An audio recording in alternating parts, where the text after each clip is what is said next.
De tempos em tempos, Teseu ia até Trezena visitar o filho e conversar com ele, saber como estava a criação dele. Piteu já não tinha mais aquela saúde toda que ele tinha quando criou Teseu. Então, Teseu ajudava também, dava algumas orientações para os professores de Hipólito.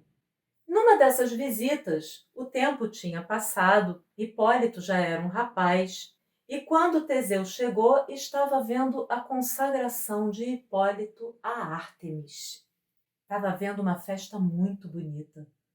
E Teseu ficou interessado, o jovem resolveu se consagrar à deusa Ártemis, e depois que a festa aconteceu, Teseu foi conversar com o jovem, ainda no templo, e conversando com ele falou: mas interessante, eu não sabia dessa sua devoção pela deusa Ártemis. Não sabia porque nunca me perguntou.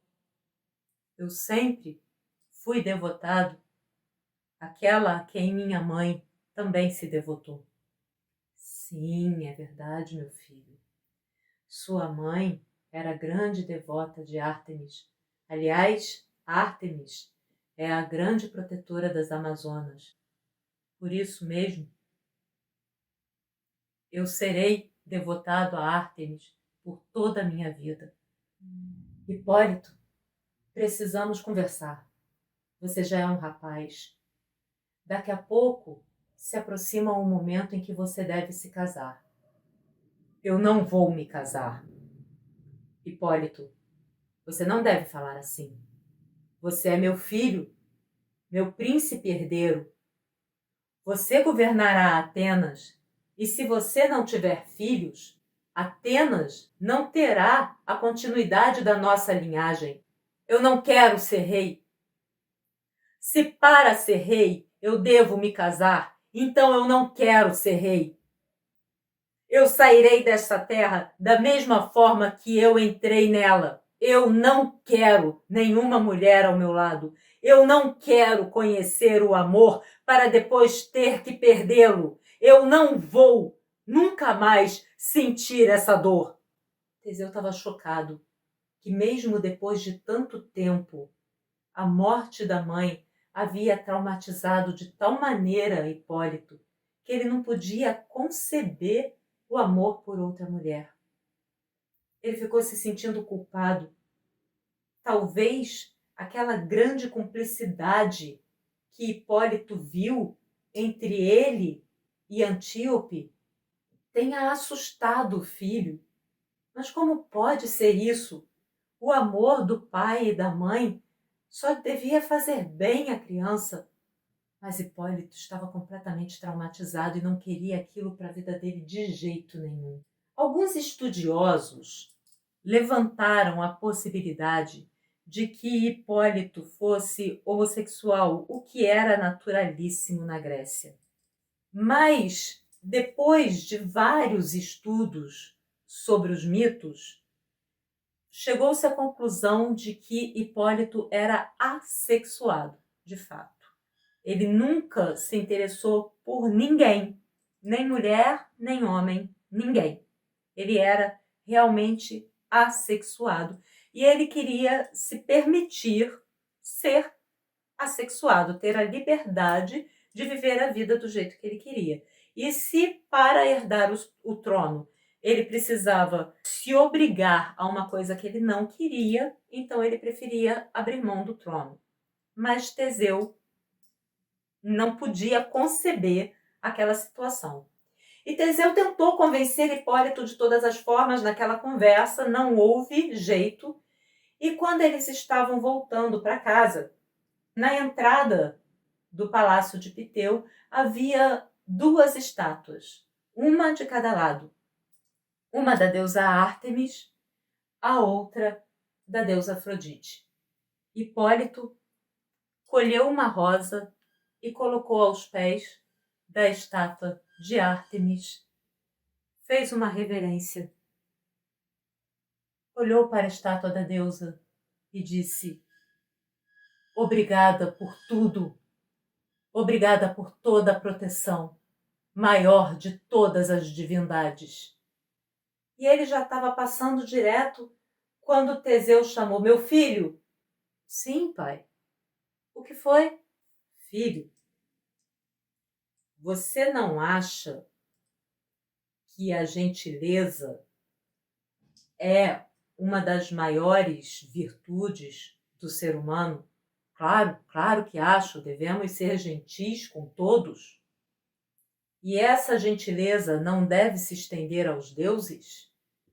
Claro, eles nos governam. Meu filho, você acabou de homenagear a Ártemis e passou direto por Afrodite. Por que essa falta de consideração com tão poderosa deusa? Não faça assim. Não atraia sobre si a ira dos deuses. Meu pai, eu não reverenciarei a uma deusa que nos faz sentir algo tão forte para depois nos punir. Afrodite não nos pune, meu filho. Mas somos mortais. Essa é a nossa vida.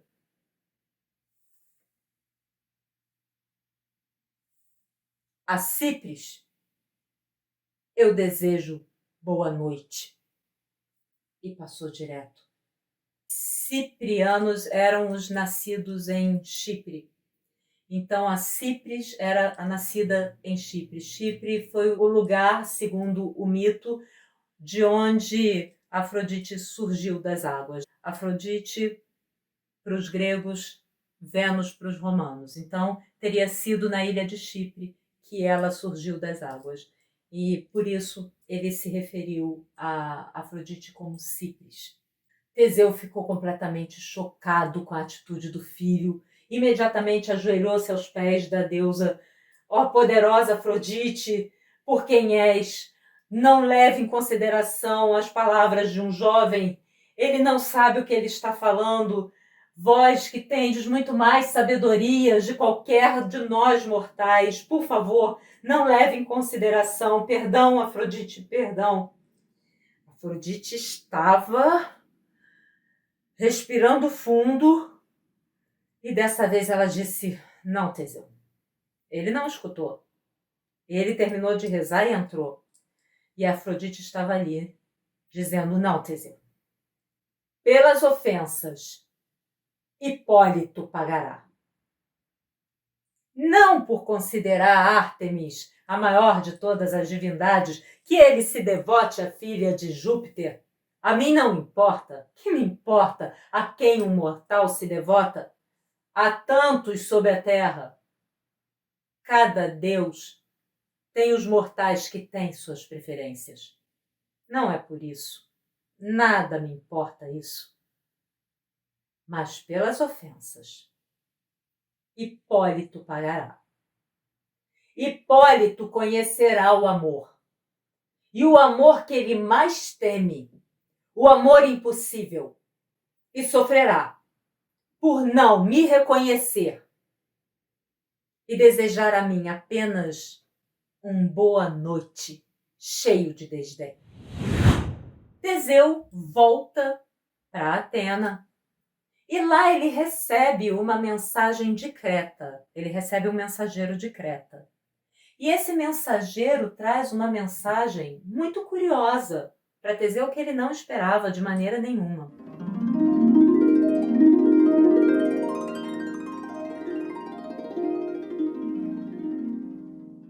Você está acompanhando essa história desde o início? Você sabe como tudo começou?